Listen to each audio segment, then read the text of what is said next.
I remember jumping out of bed and started doing the research. And to my surprise, there's one book that's been read by over 100 million people.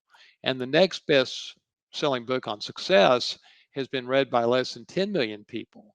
And Mhm. that book is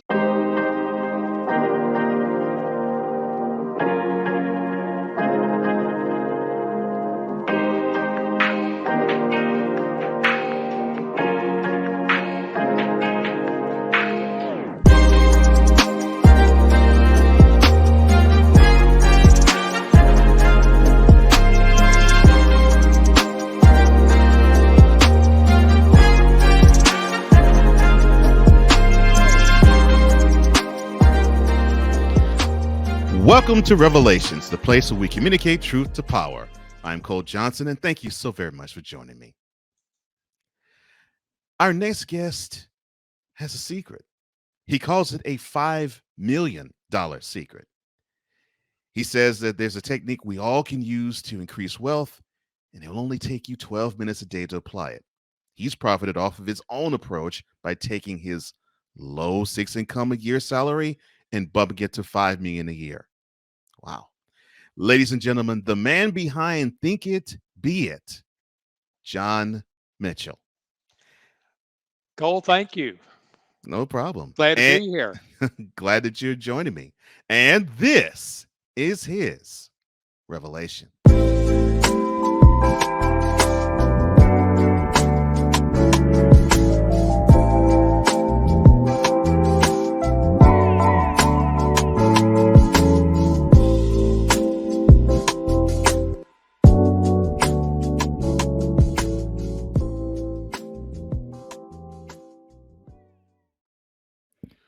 Well, welcome to Revelations, John.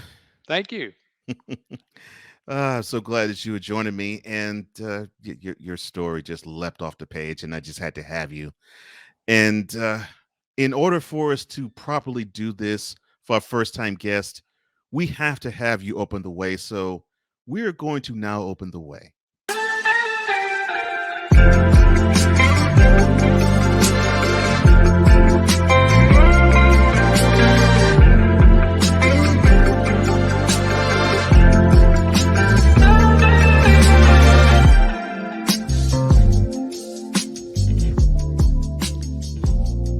Now, with Open the Way, conversation starts when vulnerability enters the room. You, if I'm not mistaken, sir, currently reside in Texas. Now, is that where you cut your teeth in the world? And if not, where? If so, okay. And that means we have something else in common. But no matter where you grew up, what was your upbringing? Well, I grew up in Dallas, and Okay. you know, basically started out my career as a CPA. I went to the University of Texas and came back Hmm. to Dallas and started out as a CPA. And by the time I turned 30, Cole, it was pretty clear I did not want to be a CPA all my life, and so I turned into an entrepreneur at 30, Hmm. but when I got to be 50, I just wasn't as successful as I thought I should be. And Hmm. I had a great upbringing. I mean, Hmm. just a great upbringing. And but at 50 just wasn't as successful as I thought I should be. And I had really two goals in my life. And one was to make enough money so I didn't have to work, and the other one was to find the woman of my dreams. And Hmm. at 50, I was just unfortunately falling short on both of them. And as you alluded to, on the money, I always made 200, $300,000 a year. But at 50, I realized to have the exceptional life I always dreamed of, I had to start netting over $1 million a year. And I know that sounds materialistic, but materialistic, not materialistic, that was the reality, at least for me. And on the girl, I'd never been married, although I did a lot of interviewing. Um, Hmm. well, I called it interviewing. My friends probably called it baking. But but anyway, at 50, like a lot of people, I was puzzled as to how I'm going to change things. And then a pearl of wisdom came to me probably 3 months after I turned 50. It was to find the top book in the world on success and apply that book literally word for word to my life. Hmm. And so as soon as I came up with that idea, I remember jumping out of bed and started doing the research. And to my surprise, there's one book that's been read by over 100 million people. And the next best selling book on success has been read by less than 10 million people. And Hmm. that book is Think and Grow Rich. Hmm. I bet you've read it, haven't you, Cole? I've read it. I need to read it again because yeah, it's a very impactful book. Right, right. Well, when I saw that it was the top book in the world on success by a factor of 10, I'm like, boy, this is just what I'm looking for. And so, like the next day, I was like a heat-seeking missile. I went to the bookstore and bought the book and read the book. And then, Cole, I saw the problem. The book says there's a secret for creating success, but the author only gives you half of the secret. It's on the reader to figure out the other half. Hmm. Well, I'm like, "Oh, great." I'm disappointed, and I mope around for probably a couple weeks, and then one day I just get up and go, "John, just man up and figure out the full secret and a practical way to apply it." And so, Cole, over the next couple months, I just immersed myself in the book night and day, and probably read it 15 or 20 times. But what ultimately emerged was I figured out the full secret and a 12-minute a day technique to apply it. And quickly, my income started doubling in a new company I was starting in the reverse mortgage field, to the point where 4 years later, I was netting $5 million a year, which was 25 times over what I'd made each of the prior 20 years. Mm. And I felt so blessed. But Cole, what was cool was I could see why it was all happening. I was just playing the game of life at a higher level, and I could feel it, and I could do things I just never could before. And I became fascinated by the fact that you could take two key scientific principles and apply them to the person's life and so materially impact their outcomes. So that's basically my story. But if I may, could I share with you why this 12-minute a day methodology impacted my income so much? Oh, definitely, and we will definitely get to that later, for Okay. sure, Okay. for sure. Yeah, you will definitely have that freedom and wherewithal to explain why and how. Okay. Okay. Uh, but I'm interested to see how your life was like when you were younger. So, uh, you you had interests that really weren't about accounting and money. What were they? Big sports fan. Loved the Dallas Cowboys. Mm, I played uh, football and tennis in high school, and so I was a pretty avid sports fan. okay. All right. All right. I also saw that one of your pursuits is music. You Right. actually play guitar. So, when you were younger, what type of bands were you into, or what type of musical groups were you into? Well, this is way before your time, but I was into Cream and Led Zeppelin and all the 70s groups and the Beatles. But I didn't actually start playing music until I was in my 50s. Oh, wow. Uh, which is interesting. I was pleasantly surprised that I could actually take it up later in life and do fairly well with it. Mm, okay. All right. Okay. Um. All right. So, when you were younger, were you interested in money, or were you around people who were good at acquiring wealth when you were young? I think I was interested in many, not overly so. Mhm. I think uh, if you're talking about, I mean, before I got into college, uh, I don't know that it mattered that much, but it was clear once I got into college, I want to have enough money so I really don't have to work, because I didn't know what that would be like, but I knew I wanted to take this precious life God had given me and make the most of it, enjoy it to the most. And if I always had to slave at a job, that was going to interfere with that. Mm.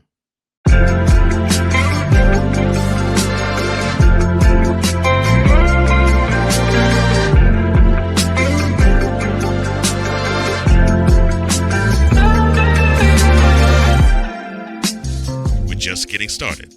Revelations with John Mitchell will return. What's on E. Digger's mind? A and B, I'm going to see my way out of it. Because why? I don't care. I have a message for people who do nothing but complain about black people. We can't change who we are. You called the cops on me. I think that every time you call the cop on someone on a false accusation, your need to be a little bit punished. BS3 Network proudly presents a man with a lot to say and is unabashed to say it. What's on E. Digger's mind? Sundays at 7:30 p.m. Central. Check your local listings for your viewing and listening pleasure.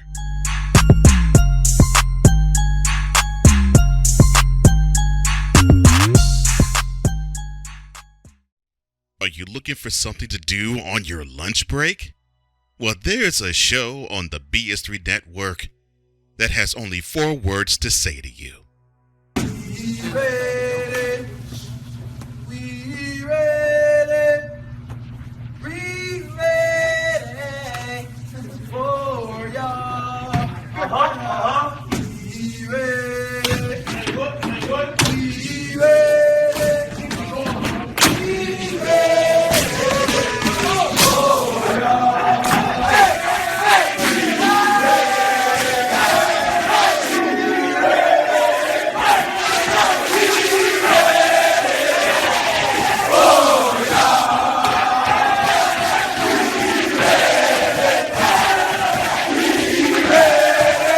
The Lunch Break with AJ, powered by JM&E. Live weekdays at noon Central.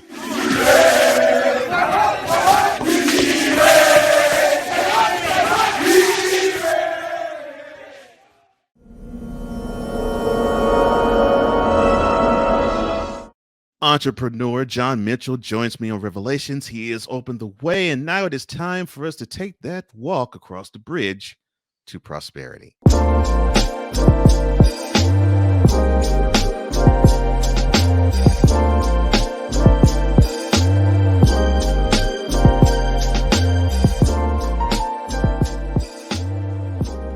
Now, this is where we link childhood lessons to adult application. Now, you actually teach at the University of Texas. You also said that you went to school there. So what drew you to Austin? Well, that's a good question. Uh, I went to Jesuit High School in Dallas, Mhm. and I don't know. The University of Texas was just the big dog school, Yeah. and that's where I wanted to go. And of course, Austin is the coolest city in Texas, Mhm. so that was another alluring factor. Mhm. Yeah. Well, I know that all too well because I grew up in Houston, so I know how that is. Okay, you know. Oh, yes, I do. Oh, yes, I do. 6th Street and all that. Yes, I do know. What did you major in accounting when you went to Yeah, Texas? yeah. Okay. All right. So what drew you into that world in the first Well, place?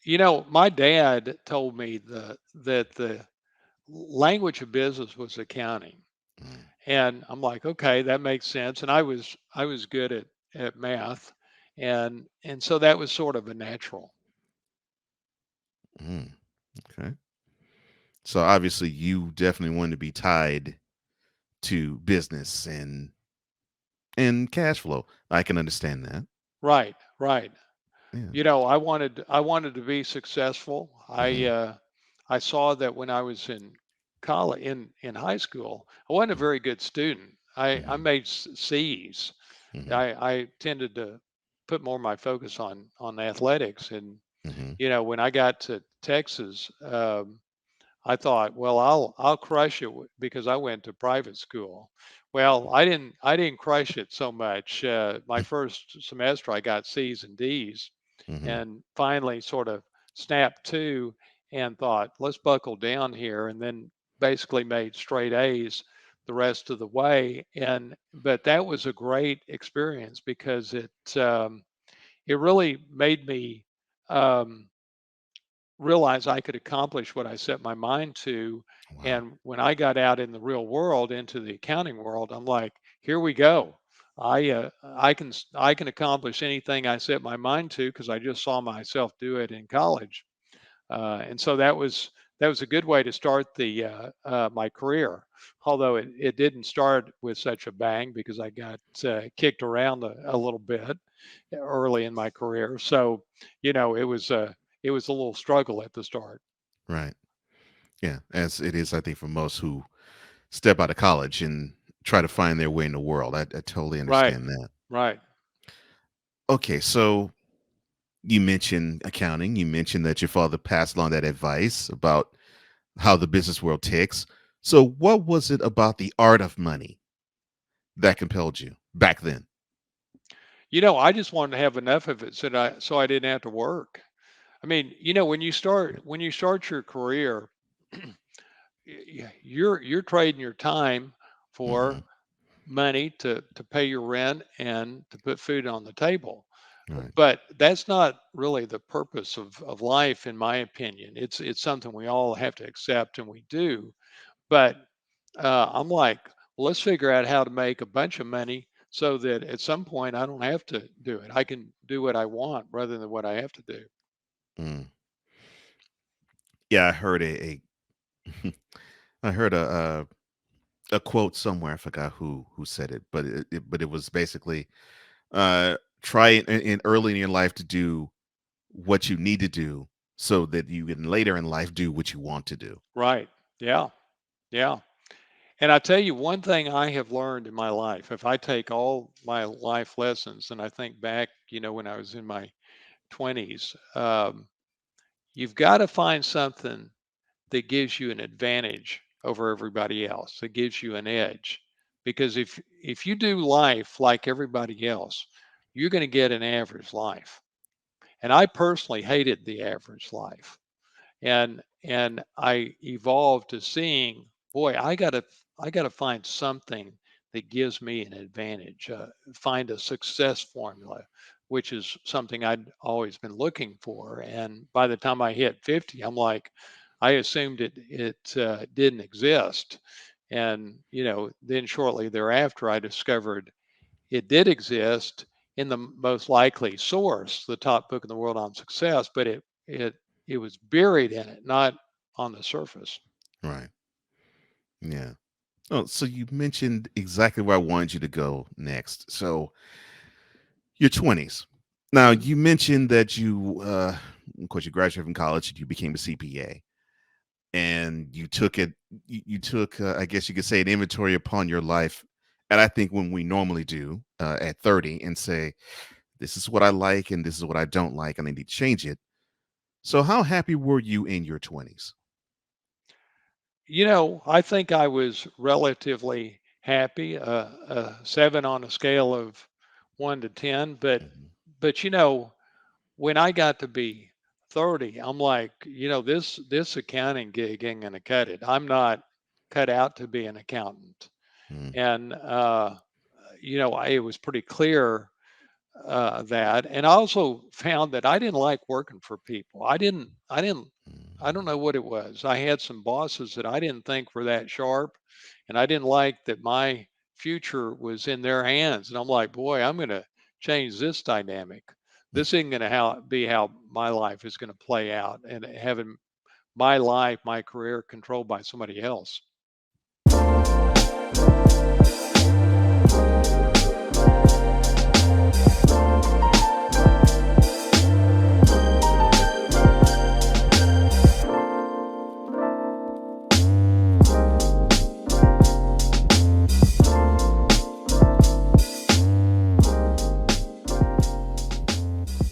More with John Mitchell on the other side. Alicia. You can't hold somebody to that standard if you haven't voiced what you want and what you're needing from that. Mika. If you're not communicating expectations, you're waiting for your feelings to be hurt. Nicole.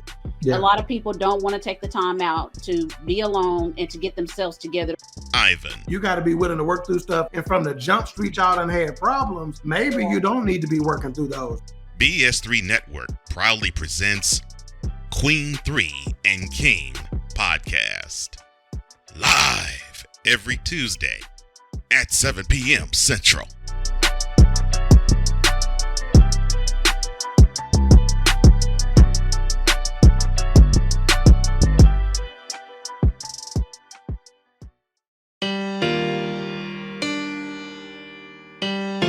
This is a BS3 Network presentation. It's your girl, Stacey Rose. Are you looking for a show with riveting interviews, important community information from a vibrant and grounded host? STK Productions presents The Intro Kit. Put God first and ask questions later. Let's get it popping. I wanted to give people a platform where they can express themselves and talk about their business and their endeavors in a very safe space. Content and entertainment just for you. The Intro Kit. Friday Eve. Or Thursdays at 6:30 p.m. Eastern, 5:30 p.m. Central.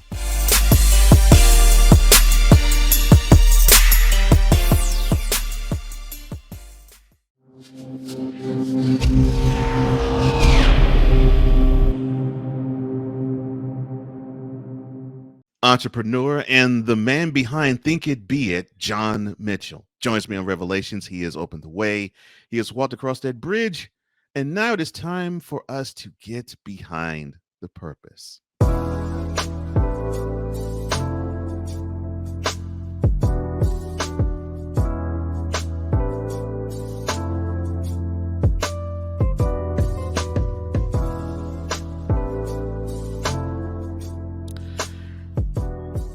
Now, this is the reason why we function the way we do.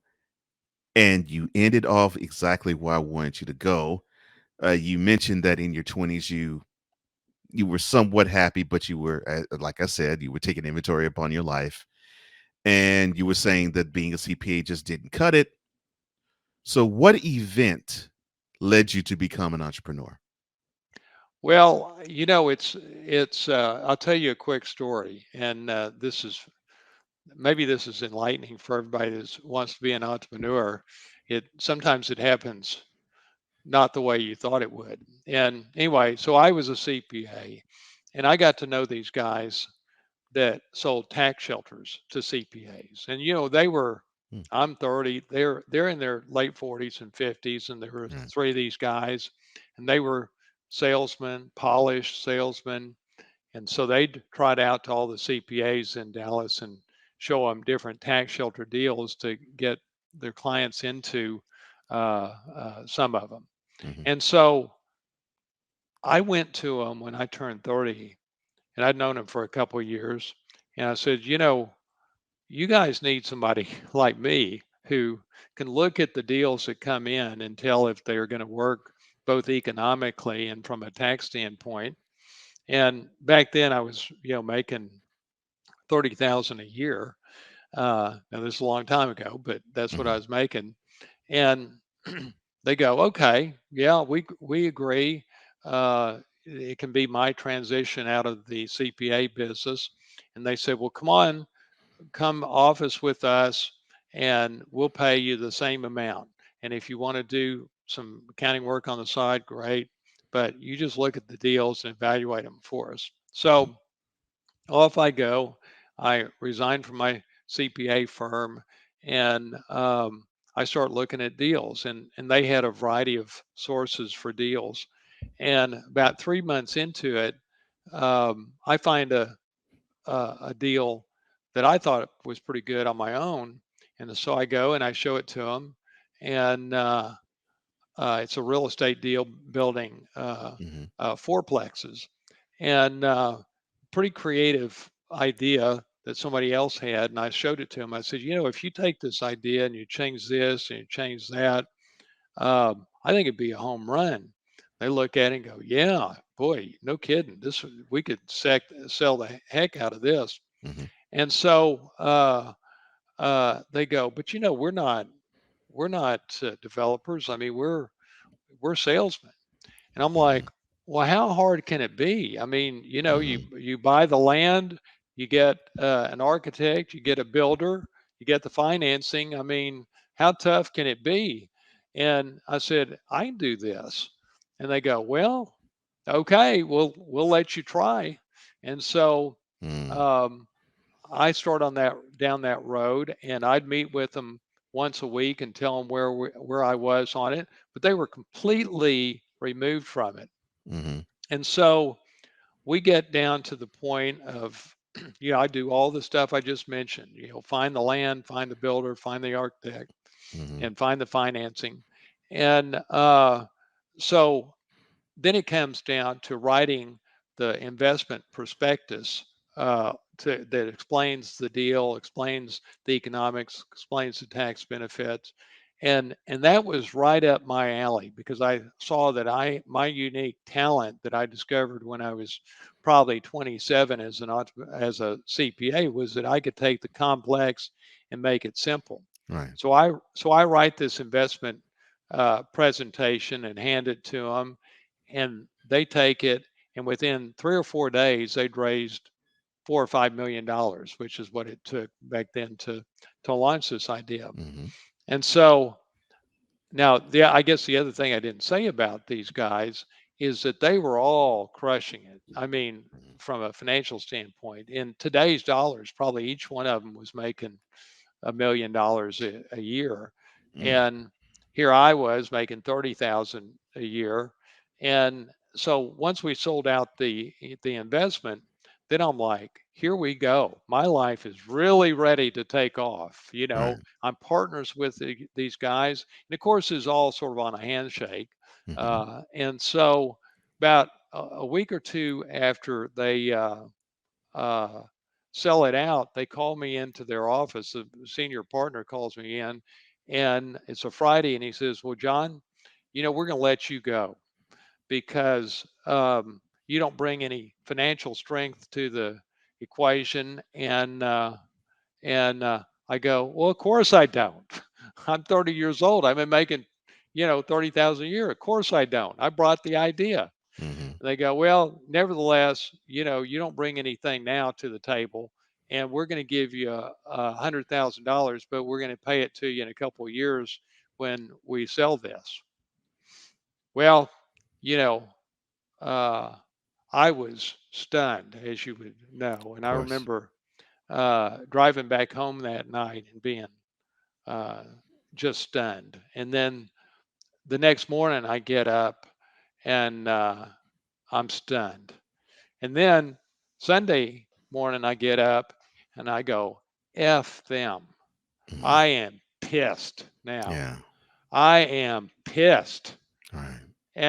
And by the grace of God, truly, I was able to put my own deal together, and I made more money doing my own deal than I would have with them. And that launched me as an entrepreneur. But when I say I was blessed. It was more the market was right for me to be able to do that Mm-hmm. against all odds, and it was more luck than anything else. But I look back, and that's one of my proudest moments. Yeah. Well, I can see how that would be a proud moment for you. Yeah. You literally stepped on faith, and look at what it got you. Right, Wow. All right. So you talked about the importance of Napoleon Hill's book, Think and Grow Rich. right. Now, how important was it to you when you first read it, as juxtaposed to how important it is to you now? That's a great question.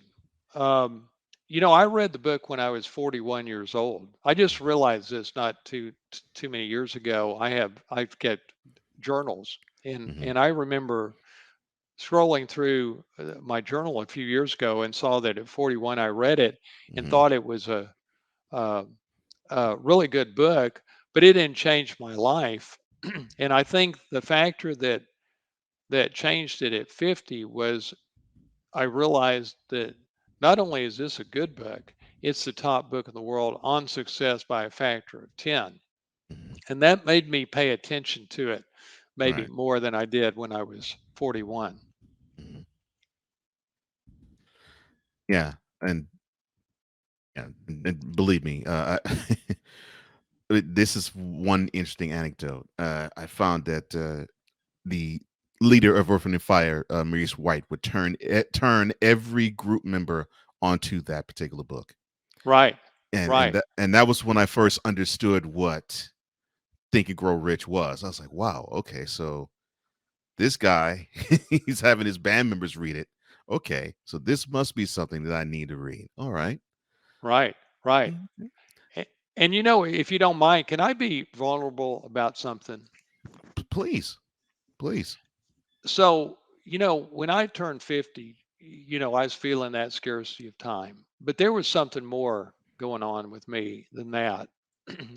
My mom was dying, and she was dying of pancreatic cancer, and she was probably in the hospital in Dallas for like 8 weeks. And every day after work, I'd go see her. You know, I'd go hold her hand, talk to her, and just love on her.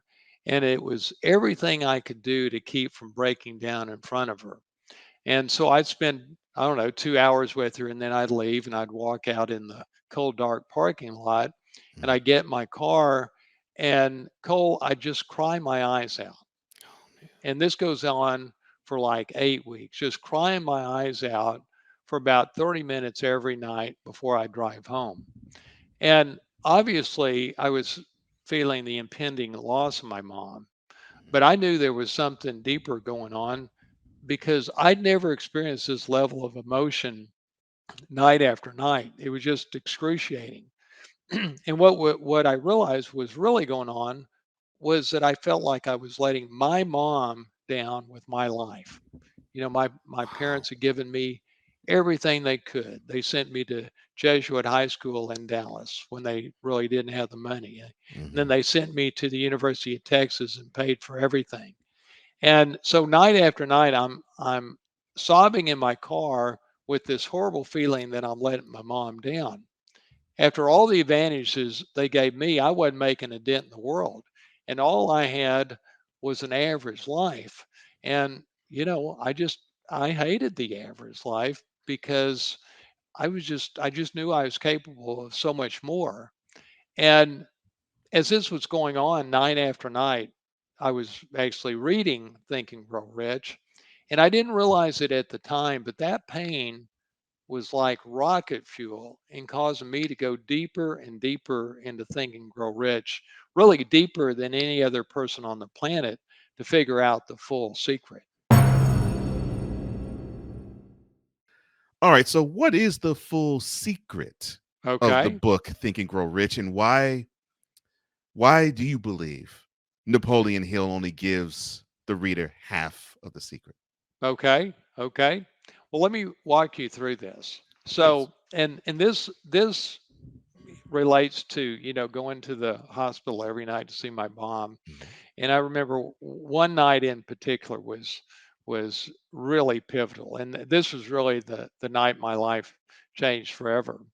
And I remember this night because you know, I'd gone to see her, spent 30 minutes crying in her in my car, but you know, Cole, this night felt different because it was snowing, and being from Houston, you know, it doesn't snow very often in Texas. And so Right. as I'm driving home, I see those snowflakes hitting my windshield, and it just has this different feeling. Mhm. And so when I get home from the hospital, I plop myself down in my comfy chair, and I read a few pages of Thinking Real Rich. And like I said, this is maybe the 10th or 20th time I read the book as Mhm. I'm, you know, digging deep to figure out the full secret. Anyway, I read that night that my success in life comes down to my daily actions. The cumulative effect of my daily actions determines my success in each area of my life. Well, I buy that. Okay. I never thought of it quite that way, but okay, I certainly buy it. Mhm. And then I read that 95% of my daily actions are unconscious. Interesting. Hmm. Ooh. Well, by now I'm tired and I'm ready to go to bed. So I put the book down and I go wash my face and brush my teeth and I get in bed. But Cole, I just can't stop thinking about what I'd read. Right. And then it hit me. If 95% of my daily actions are unconscious, then I don't control my daily actions. Yet those unconscious daily actions are the very thing that determines my success in each area of my life. And, as I'm sort of, you know, putting the pieces together, this feels like an epiphany. I remember sitting up in my bed and looking out at my backyard and I see, the glistening snowflakes hitting my in my backyard, and I'm like, this is a pivotal moment, Mhm. and I'm like, oh, I only control my intentions. I only Mm. control my intentions. Well, what controls my daily actions? Well, if 95% of them are unconscious, it's my subconscious mind, my autopilot. And now the dots are really starting to connect. That's why Think and Grow Rich spends so much time talking about autosuggestion and the subconscious mind. And it all starts to come together at that moment. And I started to realize, oh, the thing that's been holding me back is my false belief about success. Now I see how success really works. That success is determined by your daily actions. 95% of them are unconscious. Therefore, to have a higher level of success, you got to control your autopilot by influencing your subconscious mind. And that epiphany is what changed my life. Mm. And you know, then the full secret came to me. And what I realized the full secret was that what you envision in detail with emotion on a daily basis is what shows up in your life. And let me say that again. Mhm. Here's the full secret to Think and Grow Rich. What you envision in detail with emotion on a daily basis is what shows up in your life. And I realized that I had to define exactly the person I wanted to be, exactly what I wanted to accomplish, and precisely how I was going to achieve my clearly defined goals. And like once I saw that, I'm like, the next day I'm on fire. And so over the next 2 weeks, I'm defining all that. And then I developed the key component of the system I was creating, the template. And the template made all that clarity that took me 2 weeks to really write out. It made it succinct so it wouldn't take me very long to read it each morning. And it also made it specific because the subconscious mind only responds to things that are specific.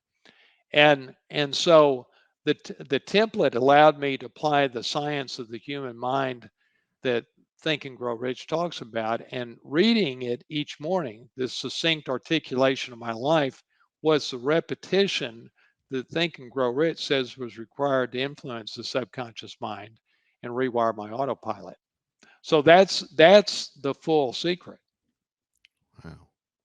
Mm. Wow. Yeah. Speak to those things that aren't as though they are. Ah.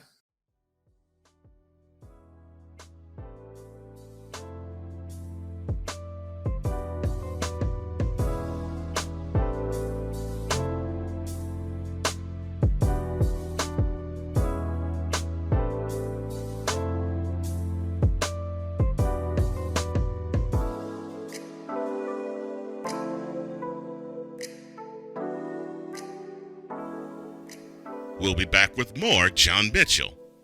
This is Revelations. Discouragement, sorrow, distance. Your arguments cause damage to your family. The hurt leads to divorce.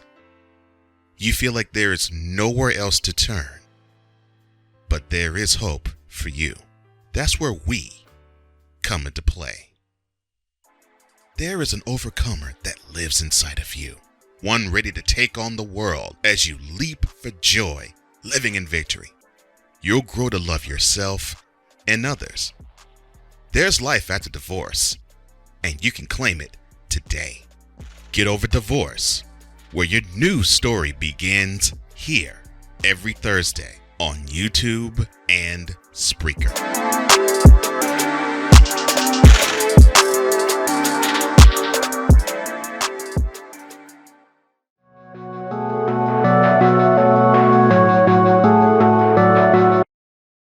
I want to do a TED Talk, but I don't have anything to talk about yet. I'm getting there. Life is for the living. We're not here that long. You can learn anything you want to learn without any money spent. What do I really enjoy? What do I really want out of life?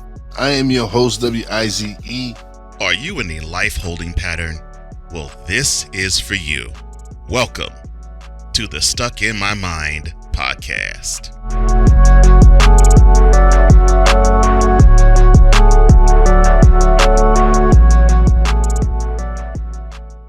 You want to watch these interviews commercial-free? Well, now you can. Revelations is on Patreon. Become a patron today.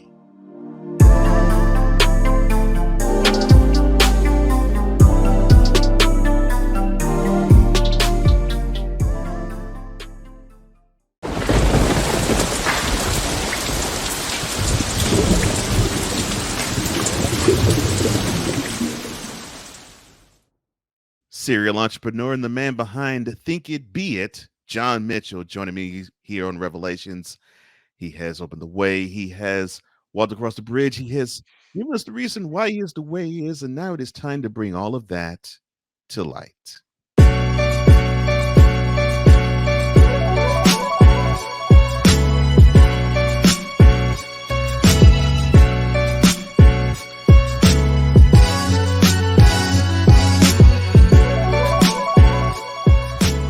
Now, all of us shine in a unique way, and John, you are of no difference with that. So you have scientific ways and discoveries that you think it most affects a person's achievement in life. What are those two scientific discoveries that you have found? Well, now keep in mind, this is all foundationally based on the fact that 95% of your daily actions are unconscious. Mm-hmm. And so this is essentially the first scientific principle in that here's how the human mind works. The conscious mind sets your intention and is influenced by logic. Subconscious mind controls your daily actions, and it's only influenced by repetition. It doesn't care about logic. And I'll give you an example of this. Let's say you want to lose weight. Well, the conscious mind sets the intention to lose weight based on the logic of the health benefits. But the reason people are not losing weight like they like to is not because of lack of intention. It's from lack of influencing the part of the brain that controls their actions, their eating and their exercise. Mm-hmm. And again, that's only influenced by repetition. That's why when I said earlier, you create this immense clarity about your life in basically the 5 areas of your life, and you feed that to yourself every day. Mm-hmm. When you do that, that provides the repetition to influence the subconscious mind, which is controlling your eating and exercise. And I saw that the reason this works is that it literally will triple your discipline. It causes you to focus only on what moves the needle, and you have a level of control over your life beyond what you've ever experienced before. Of course, you would feel that way because you're feeding the succinct articulation of your life to yourself every day. But that's the effect of it. Mm. Wow, yeah, that is powerful. Okay. All right. Now I mentioned the word science, and a lot of people, when they talk about success, they don't look at it as a science. They almost look at it as sort of a thing that you can attain physically. So why is success a science? Well, let me explain this to you. This is sort of right in line with this. Mm-hmm. So we are innately wired for survival. And what that means is 90% of our thoughts are fear-based and we're reactive. Now Mm-hmm. that's how we're wired. When our little eyes open up each morning, that's how we're wired. So again, when our eyes open each morning, we're on autopilot most of the day, innately wired to be fear-based and reactive. Well, that's exactly the opposite of how we want to be if we want to be productive, creative, and happy. And so you override that by your morning routine, which is that's what this 12-minute a day technique is. You do it first thing in the morning, and it overrides that inclination to be fear-based and reactive. And it's only 1,000 times better way to operate than how most people today operate. Most of them get up and they're scattered. They're they're fear-based, and because you have this immense sense of control over your life, you feel confident. And again, you're getting up every day confident. You're focused on what moves the needle. You've now tripled your discipline. Now you can do those key habits that maybe you couldn't do before. And again, it's just a radically different way to operate. Does that make sense? Oh yeah, totally. One other thing I might mention. Mhm. So, when I take on clients, my goal is to take them to netting $1 million a year. And for the one, and again, about half my clients are netting 6 figures a year, and every one of them will think, well, I don't know if I can do that. I don't know that I have it in me. Well, I didn't know Mm. if I had it in me either. Neither did my partner, Kelly Hatfield, when we met. And so that's natural. But here's the thing that I want people to understand. When you're innately wired for survival, and that's how you're rolling, you're operating at maybe 10% of your potential. Mm-hmm. Watch what happens when you play at 100% of your potential. That's why people think, oh, I could never make $1 million a year. Ah, that, they may not say that, but, deep down they think, well, again, you don't know what playing the game of life is like at playing at 100% when you've all your life played it at 10%. Mm-hmm. And so it's a whole new ball game. And what surprised me when I started netting, mid 7 figures a year was I saw that it really isn't about the money because sure you get a nicer car, a nicer house, and the nest egg starts to grow, but it really changes your relationship with yourself, and you start seeing your life playing out much bigger, and the potential to make a difference in the world that before, hey, you were just trying to get by. All right. So when was Think It Be It born, and why did you create the platform? You know, it was born really 9 years ago, and uh, finally I had enough money so I didn't have to work. It didn't take many years of 5 million a year to get there. And I'm like, this is so transformative. I want to share this with the world. I want to, I tell you, when I first started netting $1 million a year, I went from 300,000 one year to 1,000,005. That was the first sort of crossover. And right then I'm like, I want to get back. And so I started a foundation for single moms. But then once I had enough money to not have to work, I'm like, I got to share this with the world. And I tell my story to the former chancellor and president here at the University of Texas. Mm-hmm. And he says, hey, you got to teach this at Texas, and why don't we teach it together? And now Bill's one of my very, very best friends. I talk to him every day, and he's a player. he is a player. He's a little bit older than I am, but Right. he's like the lead director for Southwest Airlines and chairman of the board of Lincoln Financial, and he is a player. And so, but that started, and through his connections, he got me on the as a faculty member at the McCombs School of Business at the University of Texas, and I guess the thing that you'd appreciate this, Mhm. they the business school, which is one of the top 5 in the country, Right. considers this 12-minute a day methodology the top application in the world, or the top book in the world on success. And I know my mom is looking down on me right now. In fact, today is her birthday. Oh, happy birthday. I hope I don't get too emotional about this, but I know I'm making my mom proud to be teaching something I created at her alma mater and my alma mater. Okay, so you earlier talked about the two things you wanted to have, which is the money for freedom, basically, Right. and the girl of your dreams. Now, you have interspersed her all throughout this interview, but I will ask you this simple question here. So, how has the girl of your dreams enriched your life more than you envisioned? Oh, I tell you, she is the best.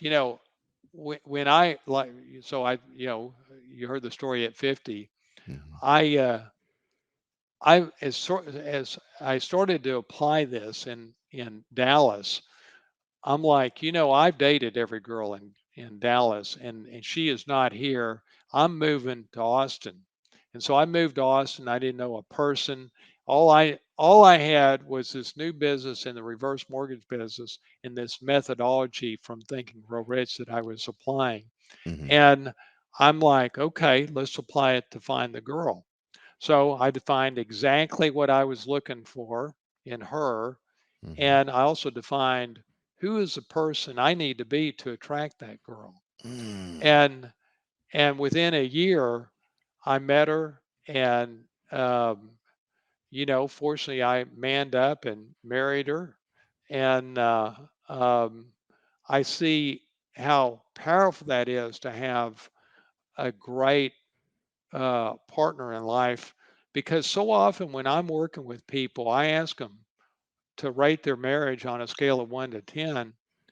And oftentimes it's a 4 or 5. And I'm like, oh man, that's a way bigger problem than the money. But Mhm. fortunately, this methodology affects your career, your marriage, and your health all at the same time. That's sort of the beauty of it. And Mhm. and and I see that not only did it allow me to find her from applying it, but it allows me to be a great partner to her and have the right actions happen automatically without thinking. Mm.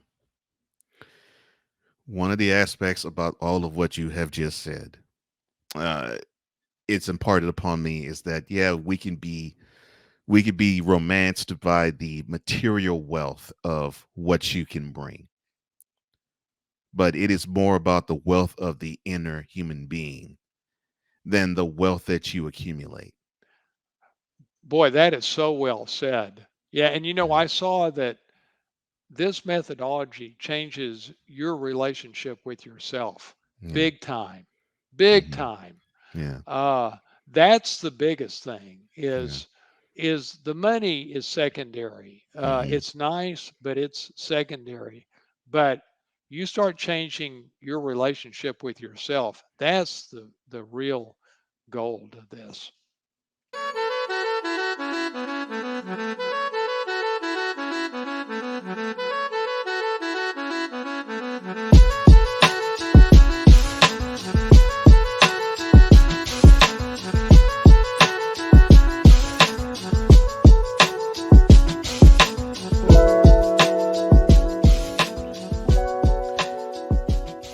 Entrepreneur extraordinaire John Mitchell joins me here on Revelations, and now it is the time in the program where we go plug tuning, and this is where our guest gets the chance to plug or promote anything that is on his or her heart, or anything to his or her heart's desire. Of course, we're talking about a man, so this is a his.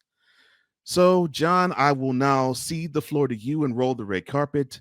The floor, sir, is yours. Well, thank you. Well, I have a special gift for your audience that I've been working on for quite a while.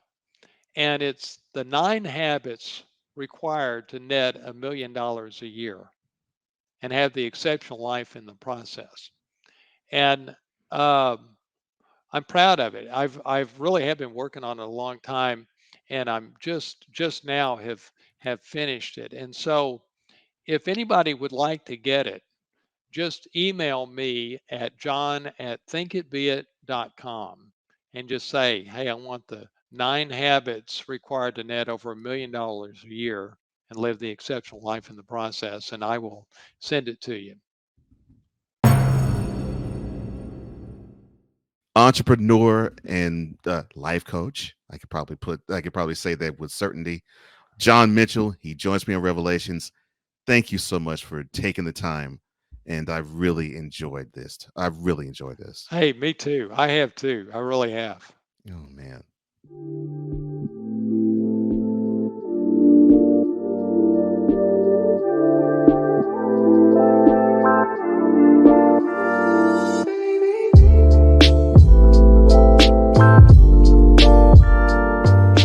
In Check the Rhyme by a Tribe Called Quest, Q-Tip plainly stated, "If knowledge is the key, then just show me the lock." That seems to be the way John Mitchell operates.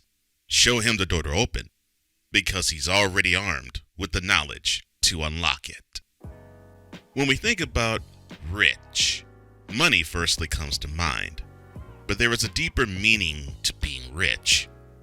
Many people have said the right attitude will positively affect your right altitude. The Bible says, whatever is true, whatever is honorable, whatever is just, whatever is pure, whatever is lovely, whatever is commendable, if there is any excellence, if there is anything worthy of praise, think about these things. The art of thinking and growing rich, to mildly put it, is making sure that you are internally rich. You deserve wealth. You deserve to live the good life. If you truly want to live the lavish life, then you must do everything possible to attract it, knowing you are worthy of love, life, and the pursuit of happiness.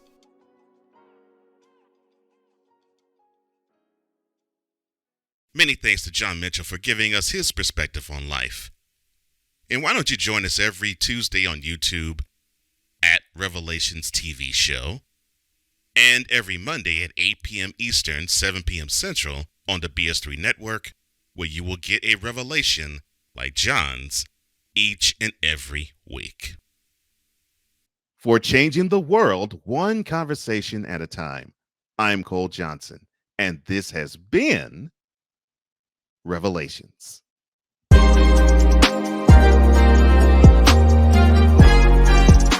Thank you for tuning into Revelations. To download this episode, go to Acast and type Revelations. For apparel, go to Spring and type Revelations. Music by Lakey Inspired.